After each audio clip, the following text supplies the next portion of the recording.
देखते हैं क्या क्या सवाल है। आज सोशल साइंस का ऑब्जेक्टिव देखेंगे, इसके बाद इसका सब्जेक्टिव भी अपलोड कर देंगे। चलिए सबसे पहले सब्जेक्ट ऑब्जेक्टिव को देख लेते हैं। चलो पहली बार सब्सक्राइब जरूर करें दोस्तों, और सारे दोस्तों को फटाफट से शेयर कर दिया दोस्तों। दोस्तों को शेयर करना नहीं बोले ताकि सभी को इसके बारे में पता चले और सब कोई पढ़ पाए। जी हाँ, क्योंकि आपके अगर कारण किसी कोई पढ़ता है तो आपका कहीं ना कहीं जरूर पुण्य मिलेगा आपको। चलिए देखते हैं।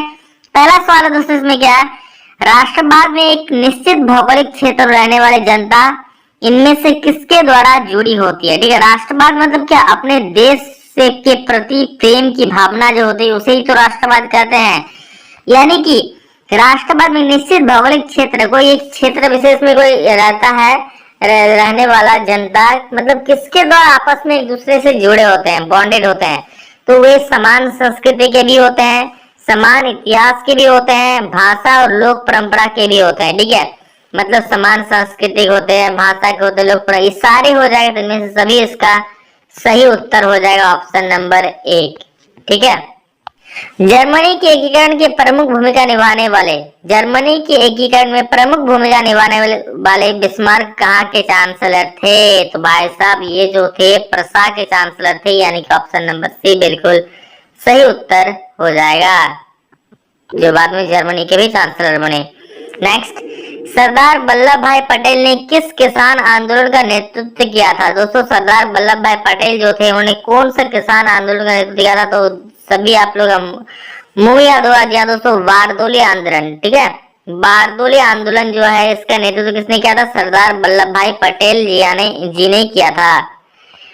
दोस्तों बहुत सारा क्वेश्चन इंपॉर्टेंट, इसलिए अच्छे से सबको देख लीजिए और एग्जाम के लिए एकदम अब बेस्ट तरीके से तैयारी में लग जाइए।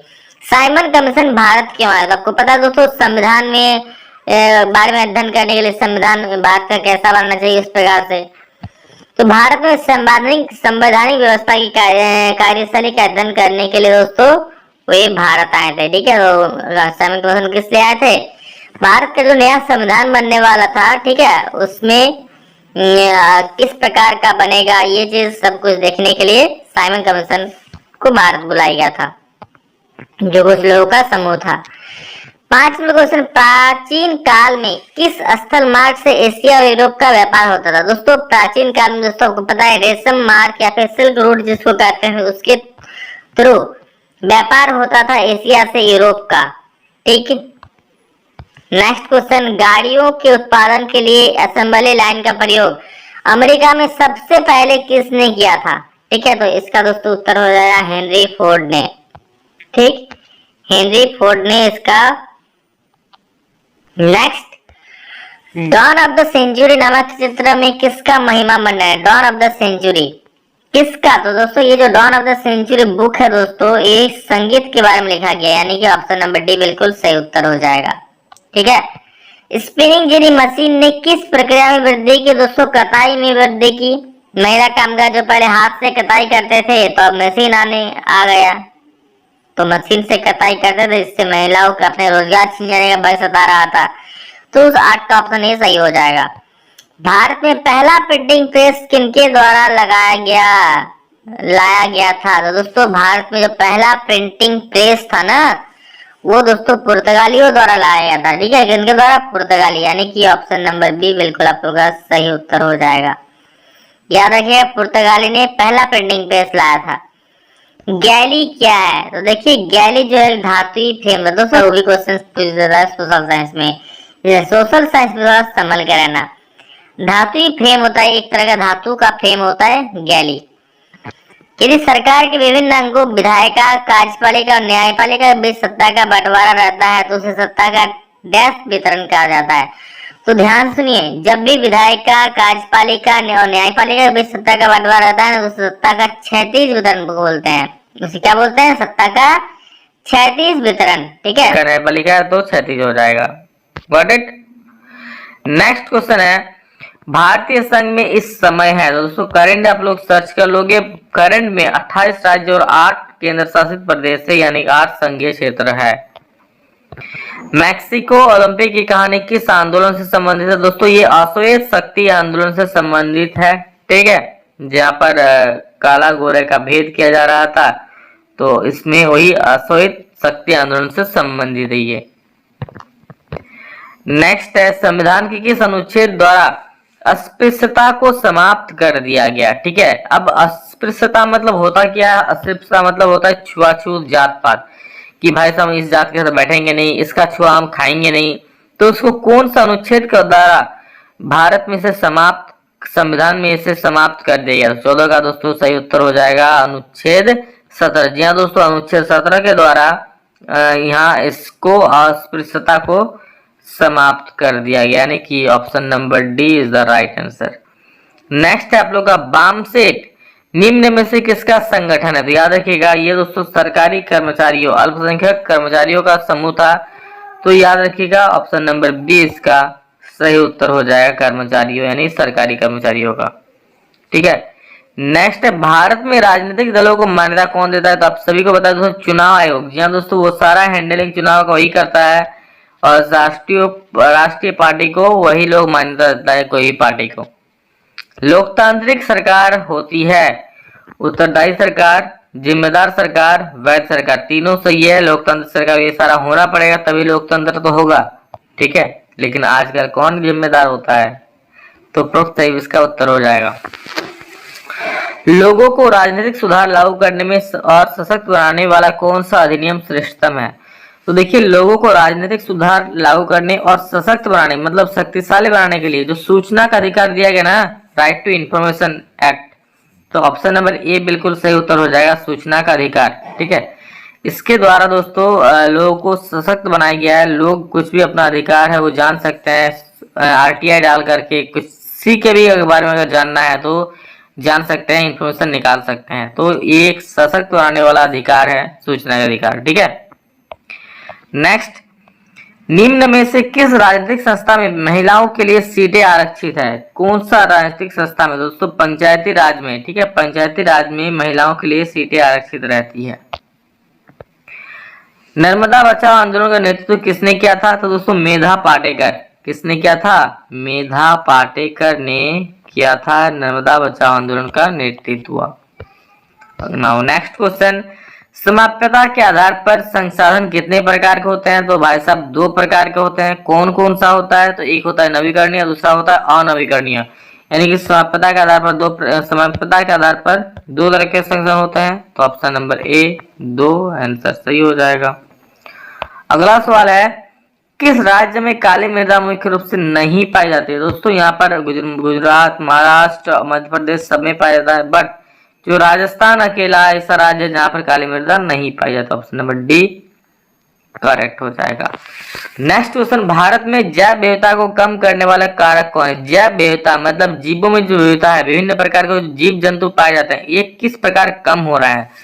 क्या वन्य जीव के आवास का विनाश करने से, वन्य जीव को मारने या शिकार करने से, पर्यावरणीय प्रदूषण या एवं दवानल से? तो बिल्कुल सारे ऑप्शंस बिल्कुल सही है, तो सभी हो जाएगा। इन सभी कारण दोस्तों पर्यावरण जो हमारे जैव विविधता है, जीव जंतु इन प्रकार के सभी का विनाश हो रहा है धीरे धीरे। ठीक है, तो उनका मात्रा कम हो रही है, तो सभी इसका उत्तर हो जाता है इसका डी। नेक्स्ट क्वेश्चन है, बहुउद्देशीय परियोजनाओं का कौन सा लाभ है? तो बहुउद्देशीय परियोजना मतलब जो डैम बनता है दोस्तों, डैम बनाने पर क्या लाभ होता है? एक तो सबसे पहला बाढ़ पर नियंत्रण हो जाता है, दूसरा क्या वहाँ आसपास खेत में सिंचाई की सुविधा हो जाती है, और तीसरा जल विद्युत उत्पादन, और वहाँ दोस्तों इलेक्ट्रिक भी उत्पादन होता है ना। तो उपरोक्त सभी is the right answer, option number D बिल्कुल सही हो जाएगा। अगला सवाल है, चाय, कॉफी, रबर, गन्ना, केला आदि किस प्रकार की फसलें हैं? तो ये सारे दोस्तों रोपण फसलें हैं, याद रखिएगा। ये क्या है? रोपण फसलें हैं, चाय, कॉफी, रबर, गन्ना, ऑप्शन नंबर सी। अगला सवाल है, भारत में धान की खेती मुख्य रूप से किस फसल ऋतु में की जाती है? दोस्तों धान की खेती जो की आपको पता है बरसात ऋतु में की जाती है। तो ये कौन सा फसल है? ये दोस्तों खरीफ फसल है। ठीक है, खरीफ फसल मतलब जो बरसात में किया जाता है, जिसके लिए पानी की जरूरत पड़ती है, तो खरीफ फसल। तो धान की खेती के लिए पानी की जरूरत पड़ता है, तो ये खरीफ फसल है। ठीक है, नेक्स्ट क्वेश्चन देखिए, निम्नांकित कोयले की खानों में कौन झारखंड राज्य में? तो आप लोग नाम से ही देख के बोल दोगे ना, बोकारो से। कौन कौन बोकारो से? कमेंट करके बोल देना। तो बोकारो से दोस्तों, बोकारो में जैसे वहाँ पर चंद्रपुरा में है। ठीक है, तो अलग अलग जगह पर है बोकारो में। ऐसा बोकारो झरिया में नहीं है, झरिया में भी है बट यहाँ पर ऑप्शंस में ही नहीं है ना, धनबाद में भी ऑप्शंस नहीं है, बोकारो में है तो बोकारो हो गया। ठीक है, निम्नलिखित में कौन सा एक आधारभूत उद्योग है? दोस्तों आधारभूत उद्योग मतलब होता क्या है, मतलब उस उद्योग में जो सामान प्राप्त उत्पादन होता है ना वो दूसरे उद्योग के लिए जरूरी होता है। ठीक है, दूसरे उद्योग का आधार होता है। जैसे क्या, लोहा इस्पात उद्योग, लोहा इस्पात उद्योग क्या, कोई भी लोहे का सामान जहाँ बनाए तो उसके लिए जरूरी होता है, तो लोहा इस्पात उद्योग जो है आधारभूत उद्योग है। अब कोई भी लोहे का सामान बनाया जाएगा तो उस लोहे को प्रयोग किया जाएगा, तो लोहा इस्पात उद्योग जो है वो आधारभूत उद्योग है। ठीक, कारखानों द्वारा निष्कासित 1 लीटर अपशिष्ट से लगभग कितना गुना जल दूषित होता है? दोस्तों अगर 1 लीटर दूषित जल है, ठीक है, तो वो 8 गुना अपना जल का दूषित कर देगा। मतलब 1 गुना 8 कर दोगे तो 8 लीटर दूषित कर देगा वो। समझ कितना ज्यादा दूषित करेगा? अगर आप 1 लीटर दूषित पानी को किसी पानी मिला दोगे तो 8 लीटर पानी को दूषित करने की क्षमता रखता है, यानी 8 गुना हो जाएगा। Option number C. निम्नलिखित में से सड़क परिवहन के बारे में कौन सा कथन असत्य है? सड़क परिवहन के बारे में कौन सा कथन असत्य है? तो 30 नंबर का दोस्तों यहाँ देख सकते हो, सड़क घर सेवा उपलब्ध करवाता है, उबड़ खाबड़ भूमि पर भी बनाई जा सकती है, सड़क परिवहन अन्य परिवहन के साधनों के लिए कड़ी का कार्य करता है, रेलवे की अपेक्षा लागत बहुत अधिक है। तो देखिए लागत तो है ही, ये सत्य है। सड़क घर सेवाएं भी उपलब्ध कराता है, ये भी सत्य है। उबड़ खाबड़ भूमि पर बनाई जा सकती है, या फिर सड़क परिवहन अन्य परिवहन के साधनों के लिए कड़ी का कार्य करता है। नेक्स्ट क्वेश्चन देखिए, मानव विकास रिपोर्ट देशों की तुलना किस आधार पर करती है? तो 31 का सही उत्तर दोस्तों हो जाएगा आप लोग का मानव विकास रिपोर्ट देशों की तुलना किसके आधार पर करती है? तो 31 का सही उत्तर हो जाएगा स्वास्थ्य, शिक्षा और प्रति व्यक्ति आय, तीनों के आधार पर विकास की तुलना करती है, यानी कि ऑप्शन नंबर डी बिल्कुल सही उत्तर हो जाएगा। नेक्स्ट 32 नंबर, इनमें से कौन भावी पीढ़ी के कल्याण को परिभाषित करता है? भावी पीढ़ी के कल्याण को कौन प्रदर्शित करता है? तो 32 का हो जाएगा धारणीय विकास, ऑप्शन नंबर सी बिल्कुल सी, 32 का सी सही उत्तर हो जाएगा। 33 नंबर देखिए क्या बोल रहा है कि सलमा एक सरकारी अस्पताल में नर्स का कार्य करती है, सलमा किस क्षेत्र की गतिविधि में संलग्न है? तो दोस्तों सलमा जो है वो संगठित, क्योंकि सरकारी अस्पताल में नर्स है तो संगठित हो जाएगा। अगर सरकारी नर्स अस्पताल में नहीं होता तो क्या होता, असंगठित होता, तो इसलिए संगठित हो जाएगा क्योंकि सरकारी नर्स हुआ ना। नेक्स्ट, सेवा क्षेत्र में इनमें से किस तरह की गतिविधियां शामिल है? सेवा क्षेत्र में इनमें से कौन सा गतिविधि शामिल है? तो सेवा क्षेत्र में होता है परिवहन, संचार, बैंकिंग, यानी कि ऑप्शन नंबर सी बिल्कुल सही जवाब है। परिवहन, संचार, बैंकिंग ये सभी सेवा क्षेत्र के अंतर्गत आते हैं। निम्न में से कौन वस्तु विनिमय का उदाहरण है? वस्तु विनिमय का उदाहरण कौन वाला है? तो याद रखिए, एक गाय के बदले 5 बकरी का सौदा, बनी वस्तु विनिमय मतलब वस्तु को बदल करके लेना, आप कुछ और दे रहे हो आपको कुछ और मिल रहा है। जैसे एक गाय के बदले 5 बकरी ले रहा है, तो किसी के पास जब पहले मान लो किसी के पास बकरी नहीं है, ठीक है, आपको बकरी चाहिए बट आपके पास है गाय, तो आप गाय का क्या आदान प्रदान कर दोगे, उसको गाय दे दोगे, आप उससे बकरी ले लोगे। तो ये होता है वस्तु विनिमय प्रणाली। ठीक है, पहले जब पैसा नहीं था तो यही चलता था। व्यापारिक बैंक के क्या कार्य है? तो दोस्तों व्यापारिक बैंक के साख निर्माण, ऋण देना, जमा स्वीकार करना सभी कार्य इनमें से सभी इसका सही उत्तर हो जाएगा। बहुराष्ट्रीय कंपनियों का डैश देशों में उत्पादन पर नियंत्रण होता है। बहुराष्ट्रीय कंपनियों का डैश देशों में उत्पादन पर नियंत्रण होता है। तो 37 का सही उत्तर दोस्तों हो जाएगा 1 से अधिक देशों पर। ठीक है, बहुराष्ट्र कंपनियों का, बहुराष्ट्र कंपनी मतलब क्या है? एक राष्ट्र से अनेक राष्ट्र, मतलब एक देश से अनेक देश।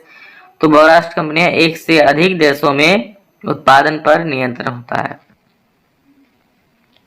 नेक्स्ट है 38 नंबर, फोर्ड मोटर किस देश की कंपनी है?